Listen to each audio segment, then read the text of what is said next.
Elon Musk, इस शख्स को आप जानते होंगे टेस्ला मोटर्स स्पेसएक्स के फाउंडर के तौर पे, या पेपैल माफिया जो एक टाइम पे बहुत बड़ा बिजनेस टाइकून्स का एक समूह था, उसके ये मेंबर रह चुके हैं। ट्विटर के सीईओ हैं काफ़ी टाइम से, और एक आयरन मैन मूवी के अंदर इन्होंने स्पेशल अपीयरेंस भी करी थी टोनी स्टार्क के साथ, और काफ़ी टाइम से दुनिया के सबसे अमीर आदमी हैं ये। और सबसे ख़ास बात यह है कि मार्स पे दुनिया की बसाने की बातें करते हैं ये हमेशा। और इन सभी नामों से, इन सभी कारणों से आप जानते होंगे इलॉन मस्क को। पर क्या आप जान चुके हैं कि ये शख्सियत पॉलिटिक्स की दुनिया में कितना अंदर तक घुस चुका है? दुनिया की सबसे पावरफुल गवर्नमेंट यूएस गवर्नमेंट में इनका कैसा दबदबा अब आप देख सकते हैं, जब से एक इन्होंने शुरुआत करी है एक एजेंसी की, डोज, जिसका नाम है department of government efficiency. Trump के साथ मिलकर इन्होंने इस एजेंसी को स्थापित करा है, और आज हम बात करेंगे इसी एजेंसी के बारे में। सो नमस्कार दोस्तों, स्वागत है आपका रॉकेट टीवी के इस नए वीडियो में। आज की वीडियो में हम बात करेंगे डोज के बारे में। सबसे पहले बात करते हैं अगस्त 2024 की 14 तारीख, और यहाँ पे एक डिस्कशन होता है ट्रंप और इलॉन मस्क के बीच में, जो कि डिस्कशन ब्रॉडकास्ट किया जाता है इनके एक्स प्लेटफॉर्म पर, यानी कि ट्विटर, जिसका नाम अब एक्स हो चुका है। तो इसमें इलॉन मस्क सजेस्ट करते हैं डोनाल्ड ट्रंप को एक ऐसा आइडिया जिसके दम पे ये अपनी कॉस्ट एफिशिएंसी कर सकते हैं, गवर्नमेंट के अंदर वेस्ट एक्सपेंडिचर को कम कर सकते हैं। इस आइडिया में को ट्रंप काफ़ी पसंद करते हैं, और इतना पसंद करते हैं कि अपने प्रेसिडेंशियल कार्यकाल के पहले ही दिन वो एक एग्जीक्यूटिव ऑर्डर साइन करते हैं, जिसके तहत इलॉन मस्क और विवेक रामास्वामी के साथ मिलकर स्टैब्लिश करा जाता है डोज को, डिपार्टमेंट ऑफ गवर्नमेंट एफिशिएंसी। तो इस एजेंसी का पहले नाम हुआ करता था यूएस डिजिटल सर्विसेज, बट एक तरह से उसका नाम चेंज करके इन्होंने यूएस डोज सर्विस कर दिया है, और इसको पूरा ट्रांसफॉर्म कर दिया है इलॉन मस्क के साथ मिलकर। और इस एग्जीक्यूटिव ऑर्डर के तहत इन्हें 18 महीने दिए गए हैं to streamline the government process, और पूरा modernise the federal technology and software. और ताकि इसका मेन ऑब्जेक्टिव है कि गवर्नमेंट की एफिशिएंसी, प्रोडक्टिविटी को बढ़ाया जा सके, कॉस्ट को कम करा जा सके।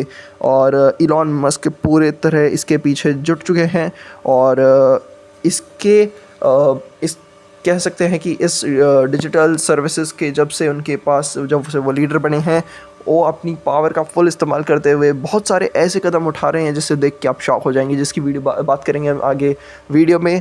तो सबसे पहले बात करते हैं कि इस डोज के शुरू होने से इलॉन मस्क पे कितना बड़ा इम्पैक्ट पड़ा है, उनके करियर पे, उनकी लाइफ पे क्या इम्पैक्ट पड़ा है। तो इलॉन मस्क जो ऑलरेडी दुनिया की सबसे रईस आदमी थे ये डॉज शुरू होने से पहले, बट जब से वो इस डॉज के लीडर बने हैं, उनकी नेटवर्थ 77% से इंक्रीज़ हो गई है, विच इज़ ह्यूज। और आज की डेट में वो बाकी जैसे जेफ बेजोस और बिल गेट्स, इन दोनों की कुल मिला के जितनी संपत्ति है उससे ज़्यादा उनकी नेटवर्थ हो चुकी है इलॉन मस्क की।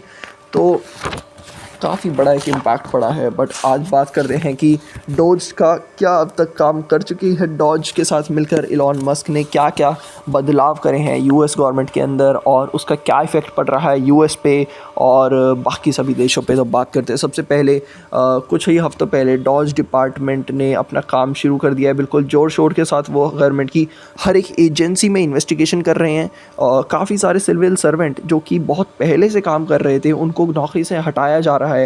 यूएस एड करके एक एजेंसी जिसका काम था दुनिया पे यूएस का वर्चस्व स्थापित करना, और आज की डेट में इलॉन मस्क उसको बंद कराने की बातें कर रहे हैं। उनका पूरा इरादा है कि इस एजेंसी को बंद करें। उन्होंने ट्विटर पे इसको एक क्रिमिनल ऑर्गेनाइजेशन घोषित कर चुके हैं अपने ट्वीट करके। और अब ट्रंप और मस्क का हल्ला बोल एटीट्यूड को देखते हुए जो कोर्ट्स हैं, जो जुडिशरी हैं, जो लॉ मेकर्स हैं, उन्होंने कंसर्न जताया है, और कि बताया है कि पॉलिटिकल में भी आपको फॉलो करने होते हैं कुछ लॉज और कुछ ऑर्डर्स फॉलो करने होते हैं, कोई सिस्टम होता है, there are some checks and balances for everything. और तुम जो ये कर रहे हो इससे पूरे गवर्नमेंट को you are threatening the government functions, and decision सही नहीं है लिए जा रहे, अकाउंटेबिलिटी नहीं है।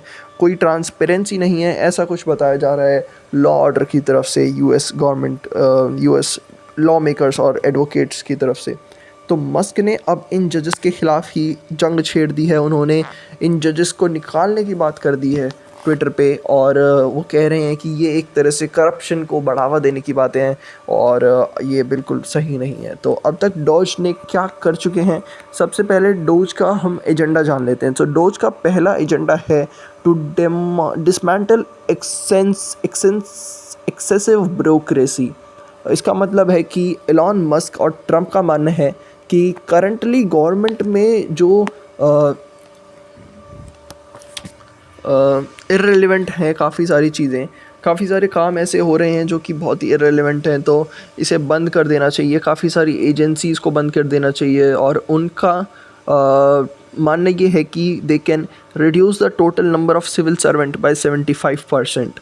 और जो कि आपने देखा होगा एक इलॉन मस्क की पुरानी आदत सी रही है, ट्विटर में भी इन्होंने काफ़ी सारा स्टाफ हटा दिया था और इनकी बाकी कंपनी में भी ये काफ़ी कम स्टाफ रखते हैं जितनी बड़ी इनकी कंपनी है उसके हिसाब से। तो इनका सेकंड ऑब्जेक्टिव है बजट कट। सो इलॉन मस्क का कहना है कि बहुत ही ज़्यादा खर्चे हो रहे हैं गवर्नमेंट में और बहुत ही फालतू के खर्चे हो रहे हैं, जो कि डॉज का ये टारगेट है कि इसको रिड्यूस करेंगे खर्चे को by $2 trillion which is huge. And deregularization इसका है थर्ड ऑब्जेक्टिव। मस्क और ट्रंप का मानना है कि currently there is over regularization by government और एजेंसीज़ एंड उसका काफ़ी इम्पैक्ट, नेगेटिव इम्पैक्ट होता है किसी भी एंटरप्रेन्योरशिप को, इनोवेशन में। और तो अब ट्रंप ने ये लॉन्च किया है 10-to-1 डेमो डीरेगुलराइजेशन इनिशिएटिव, जिसका सीधे सीधे भाषा में ये मतलब है कि अगर कोई भी नया रेगुलराइजेशन आपको लाना है तो उसके लिए आपको पुराने 10 रेगुलेशंस को हटाना होगा। So this is the 10-to-1 deregularization initiative. और इसमें एक और पॉइंट आता है ज़ीरो नेट कॉस्ट का। इतनी केवल यही नहीं कि आपको 10 हटा के एक नया लाना है, बट आपको ज़ीरो नेट कॉस्ट भी ध्यान में रखना है कि अगर आप कोई रेगुलेशन लाते हैं और उसकी और जो 10 आप रेगुलेशन हटा रहे हैं उसको हटाने की और प्लस नए लाने की जो कॉस्ट है वो ओवरऑल उसका नेट कॉस्ट नेगेटिव में होनी चाहिए, लेस देन ज़ीरो होनी चाहिए। मतलब ये दो सरकार एक कम लग रही है बट एक स्टार्टअप ज़्यादा लग रही है, जिस हिसाब से इलॉन मस्क और ट्रंप अपने डॉज सर्विसेज के तहत काम कर रहे हैं। देखते हैं आगे कैसे कैसे डिसीजन लिए जाते हैं। उम्मीद है कि सब कुछ बैलेंस में रखते हुए जो इनका ऑब्जेक्टिव है वो भी अचीव हो सके, प्लस इतना ज़्यादा जो नेगेटिव इम्पैक्ट अभी तक देखने को मिल रहा है, एक तरफ से ये माना जा रहा है कि कोई ट्रांसपेरेंसी नहीं है। तो आई होप इस पे ये लोग काम करेंगे, Elon Musk and the team और यूएस डॉज सर्विसेज की, ताकि वो ट्रांसपेरेंसी मेंटेन कर सकें और एक बैलेंस फॉलो कर सकें और अपने ऑब्जेक्टिव को भी मीट कर सकें। धन्यवाद दोस्तों, धन्यवाद आपका इस वीडियो देखने के लिए। मिलते हैं आपसे अगली वीडियो में। Thank you, have a nice day, good bye.